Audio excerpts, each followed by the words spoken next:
esses dias houve aqui uma conferência do general Ion Mihai Pacepa, que era o chefe da KGB na Romênia, na espionagem romena. Então, a KGB, ela, para atuar no terceiro mundo, ela não atuava diretamente, ela usava os serviços secretos dos países satélites, como, por exemplo, no Brasil, era o serviço secreto da Tchecoslováquia. Você não tinha agentes russos, era só agente da Tchecoslováquia que ia para o Brasil, entre os quais o Ladislau Bittman, que escreveu aquele livro importantíssimo, The KGB and Soviet Disinformation, onde conta a história de que, em 1964, a KGB tinha, na sua folha de pagamentos, 100 ou mais de jornalistas brasileiros. Até hoje os caras estão completamente anônimos, porque ninguém, né, a Comissão da Verdade e outros, né, investigadores não querem saber isso aí. Então, do mesmo modo, no Oriente Médio, o país que era delegado para atuar lá era a Romênia.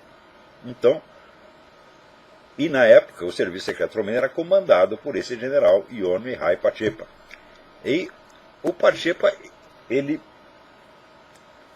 conta, por exemplo, que a figura do Yasser Arafat foi inteiramente uma criação dele. Falou, nós criamos o Arafat, nós o educamos, nós o preparamos, nós o doutrinamos, e ele era agente nosso o tempo todo, né?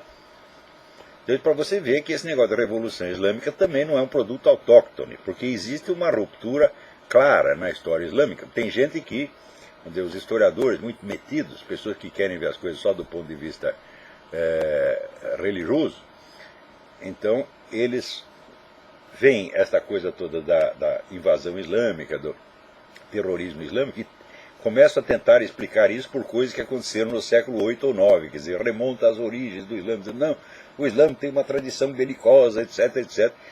Eu digo, escuta, sempre que alguém explica uma coisa de hoje por um negócio que aconteceu 15 séculos atrás, você está sempre bêbado, sempre. Quer dizer, é analogia. Se os caras eram violentos no século 7 ou 8, e hoje também são, não quer dizer que haja uma linha de continuidade entre uma coisa e outra. Por quê? Durante 2 ou 3 séculos, o Islã ficou quietinho, ficou de joelhos perante o Ocidente.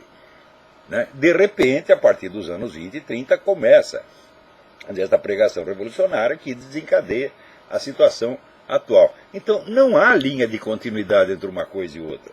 Né? E mesmo os melhores analistas, né, como, por exemplo, Joel Richardson, né, o cara que escreveu aqui, ele escreveu o The Islamic Antichrist e agora escreveu The Mideast Beast, daqui a pouco eu vou falar a respeito, sempre vem com essa história. Quer dizer, são pessoas que não têm uma criteriologia. Para você escrever história, não basta você saber os fatos, meu filho. Você precisa ter uma armadura de conceitos e de ferramentas explicativas que lhe permitam, né, dar o sentido racional do que você está explicando. Certo? Não é só você contar fatos e começar a fazer analogias. Aconteceu uma coisa parecida no século XII, no século XI. Né? No Brasil também tem muito disso. Tem gente que explica a situação atual. Você veja, os nossos amigos liberais, eles falam, não, tudo o que está acontecendo agora é por causa da Contra-Reforma, por causa do Concílio de Trento. Eu digo, pô, vocês estão bêbados, vocês não têm a menor ideia do que é ciência histórica. Quer dizer, e pior, os liberais são discípulos do Ludwig von Mises, que era um sujeito que tinha uma visão muito clara dos processos reais da ação humana. Mas eles leem o Mises e não entendem, né? Então começa a procurar causas históricas profundíssimas de longo prazo, sem explicar, meu filho, qual é o processo real pelo qual a sua suposta causa chegou no efeito. Porque não é essa causa e efeito, não, tem a causa, tem o meio, certa causa intermediária, elos, né, que chegam até o efeito. Então, se você tem uma causa aqui, depois pula 3 séculos, dá um efeito, fala, está faltando uma coisa no meio, porra. As ideias, por exemplo, elas não agem por si mesmas. As ideias, elas agem quando elas entram na cabeça de um ser humano e o ser humano decide agir em nome delas. E note bem, o simples fato do sujeito estar convencido de uma ideia não faz que ele comece a agir em nome dela. Ainda precisa outros fatores. Então, a história tem que ser a reconstituição do processo real, com todos os seus detalhes concretos. Não é fazer analogia entre coisas que estão separadas por vários séculos. Então, o Ion Mihai Pacepa, ele foi testemunha pessoal de que a emergência desse Estado revolucionário no Islã não foi uma coisa autóctone e não deriva das supostas tradições belicosas do Islã de 10 séculos atrás.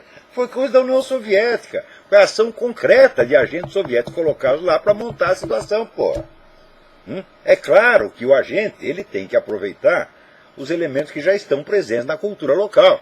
Mas não são esses elementos que provocam a situação. Né? Eles são apenas instrumentos, são ocasiões de que o cara se serve. Né? Então, por exemplo, todo mundo sabe que no Brasil existe um anti-americanismo latente, né? Mas nunca deu uma guerra. Né? Então, para que esse estado de anti-americanismo latente se transforme numa guerra, precisa uma ação humana, quer dizer, um agente concreto que vai lá e monte uma estratégia, uma tática para transformar uma mera hostilidade teórica ou psicológica numa ação efetiva. Então, aí o Pacheco, esta semana, você procura no AIM, Accuracy in Media, o site, né, maravilhoso do meu amigo Cliff Kincaid, um dos caras mais bem informados desse país. E ele levou lá o general Pacheco, que foi um desertor, ele era o chefe da KGB, ele desertou, né, veio para o Ocidente e contou a merda toda. Né, escreveu vários livros importantes, escreve sempre artigos, está sempre dando conferência, e ele diz o seguinte, ele diz, o que está se passando nos Estados Unidos foi o mesmo processo pelo qual se implantou o comunismo sem dar um tiro na Europa Oriental. Então, ele não é um amador, não é alguém que chegou, não é um teórico da conspiração, é alguém que conhece as coisas nos seus detalhes concretos. Tá certo? E ele está convencido de que Obama é realmente marxista. Eu também estou convencido. Por que eu estou convencido disso? Por analogia, porque umas coisas que ele diz parecem marxistas? Não, porque a gente estudou a biografia dele. E viu que durante toda a sua carreira ele só esteve associado com o revolucionário comunista o tempo todo. A turma inteira dele vem disso aí. Agora, pior. Esta semana apareceu, né, a carteirinha de inscrição e os recibos de contribuições dele ao Partido Socialista, que a Casa Branca negava, o Partido Democrata negava, a mídia elegante inteira negava, dizia, não, isso é teoria da conspiração. Agora apareceram os documentos. Alguém noticiou? Nada. Presta atenção, coisas que não foram noticiadas. Essa foi uma delas. Segundo os 43 processos que a Igreja Católica está movendo contra o governo, que é o maior assédio judicial que o governo americano já sofreu ao longo da sua história, também não foi noticiado. As manifestações que aconteceram aqui em 164 cidades contra o Obamacare, contra o plano de saúde do Obama, nada disso foi noticiado. Como é possível? É possível pelo seguinte, eu explico para vocês. A grande mídia hoje só tem duas funções. A primeira é censura, a segunda é controle social. Ela não tem mais nada a ver com investigação de fatos e divulgação de informações. Presta atenção. Eu não estou falando que a mídia está distorcendo. Ela não está distorcendo, ela está cumprindo a sua função. Sua função é censura e controle social. Se você quer informação, meu filho, você vai ter que procurar na internet, vai ter que procurar em fonte direta, vai ter que perguntar para as pessoas, vai ter que ler livros. Grande mídia não é para acreditar em uma só palavra, não é para usar nem como referência, é para esquecer o que eles estão dizendo. Você só pode acompanhar para ver qual é a forma que a manipulação está tomando. Quer dizer, é uma coisa que só deve ser lida por profissionais, por estudiosos da coisa. O cidadão comum, se quer informação, não vá no Estadão, não vá na Folha, não vá no Globo, sobretudo não vá na Rede Globo, daqui a pouco eu vou comentar algo da Rede Globo, não vá no New York Times, não vá na CNN, procure fontes diretas, o mais próximo possível dos personagens envolvidos na trama. Procure documentos, procure depoimentos diretos, e assim, não confie na grande mídia em nada. Então, note bem, que aqui, mesmo aqui nos Estados Unidos, as pessoas não perceberam isso.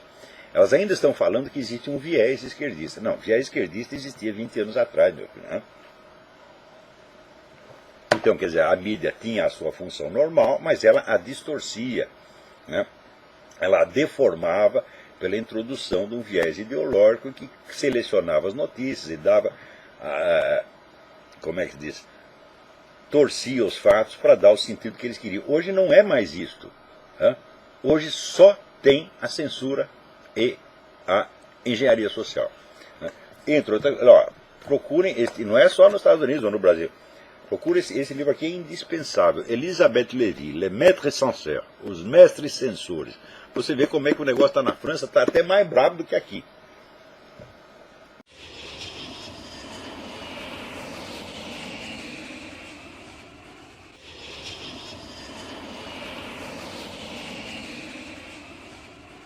The next president of Brazil 2018. Bolsonaro.